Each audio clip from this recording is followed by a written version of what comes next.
Assalamualaikum warahmatullahi wabarakatuh. Perkenalkan, nama saya Yaya Sri Wahyu. Di kesempatan kali ini, saya mau menjawab 4 pertanyaan di tugas video 2 di program kebimbaan. Langsung ke pertanyaan pertama yuk. Untuk pertanyaan pertama, apa yang sahabat pahami tentang dasar hukum dalam menerapkan metode Bimba? Jadi, dasar hukum itu sendiri merupakan ketentuan yang secara jelas dapat dimengerti maksud dan tujuannya sebagai pendukung sebuah tindakan hukum atau norma hukum yang menjadi landasan bagi setiap tindakan hukum. Nah, sedangkan dasar hukum dalam menerapkan metode Bimba yaitu ketentuan yang dapat dipahami tujuannya yang menjadi landasan dalam menerapkan metode Bimba dan akan memiliki dampak jika tidak dapat dipahami dan diterapkan dengan benar. Jadi, dasar hukum dalam menerapkan metode Bimba ini akan melahirkan metode Bimba. Di sini dasar hukum metode Bimba ada 2, yaitu hak anak dan teori belajar dalam psikologi pendidikan. Oke, kita lanjut ke pertanyaan kedua, yaitu apa yang dimaksud bermain sambil belajar? Jadi dari yang saya pahami, bermain sambil belajar ini bertujuan agar proses belajar anak ini menjadi lebih menyenangkan. Jadi anak juga tidak cepat bosan. Nah, dari bermain sambil belajar ini diharapkan nantinya anak akan tumbuh minat belajarnya sendiri. Jadi anak ini ketika belajar akan merasa bahagia dan tidak terbebani. Baik, kita lanjut ke pertanyaan ketiga, yaitu jelaskan mengenai metode Bimba.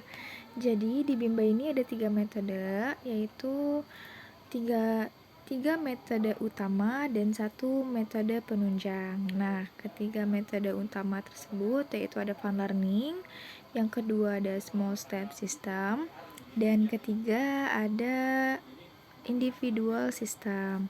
Nah, untuk 1 metode penunjangnya yaitu ada variation skill. Oke, kita akan bahas metode pertama dulu, yaitu fun learning. Jadi, fun learning adalah proses belajar yang sepenuhnya menyenangkan bagi anak. Jadi, proses belajarnya dapat dilakukan dengan memberikan kesenangan, kenyamanan, dan kebahagiaan bagi anak. Jadi gak boleh nih sedetik pun anak jadi merasa terbebani dalam belajar. Nah, alasan dan tujuannya ini dengan adanya metode fun learning adalah untuk menumbuhkan minat belajar secara intrinsik. Jadi anak mau belajar karena keinginannya sendiri. Jadi proses pendidikan harus berbasis dengan cinta dan kasih sayang agar setiap anak dapat merasakan bahagia dalam setiap proses belajarnya, sehingga anak menjadi senang dalam belajar. Nah, lanjut ke metode kedua, yaitu small step system. Jadi, small step system adalah proses belajar yang dilakukan secara bertahap. Jadi, motivator harus dapat memberikan kegiatan yang sesuai dengan kemauan dan kemampuan dari masing-masing anak. Contohnya, anak belum mau duduk tenang, apa yang harus kita lakukan?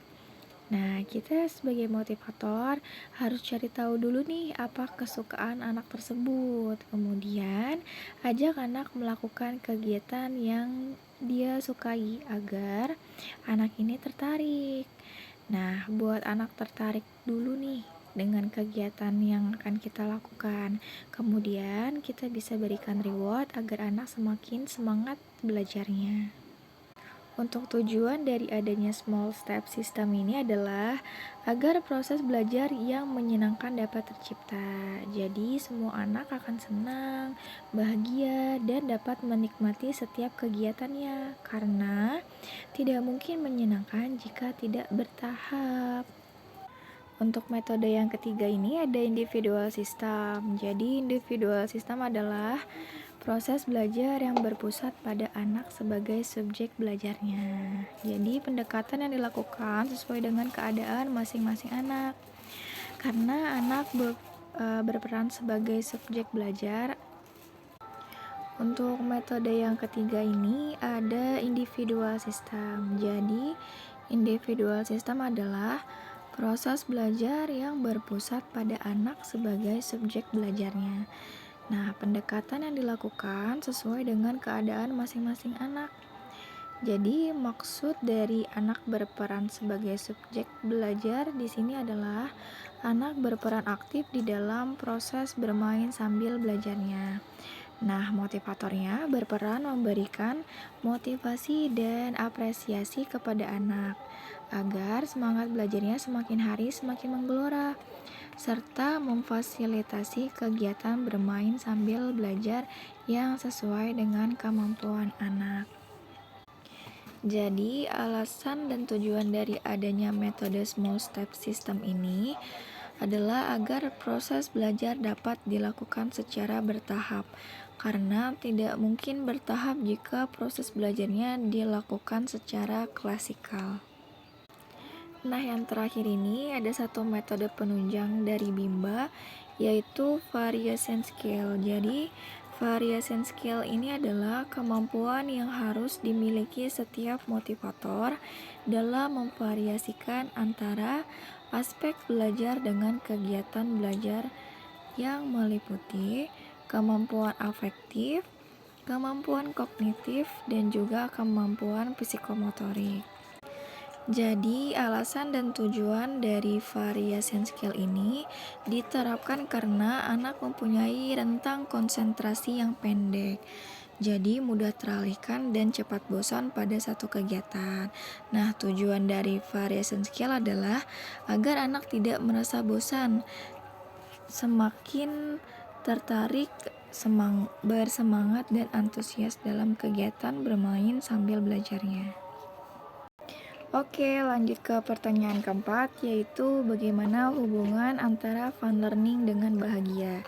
Jadi, karena metode fun learning ini, proses pendidikannya harus berbasis cinta dan kasih sayang, agar anak bisa merasa bahagia dalam setiap proses belajarnya.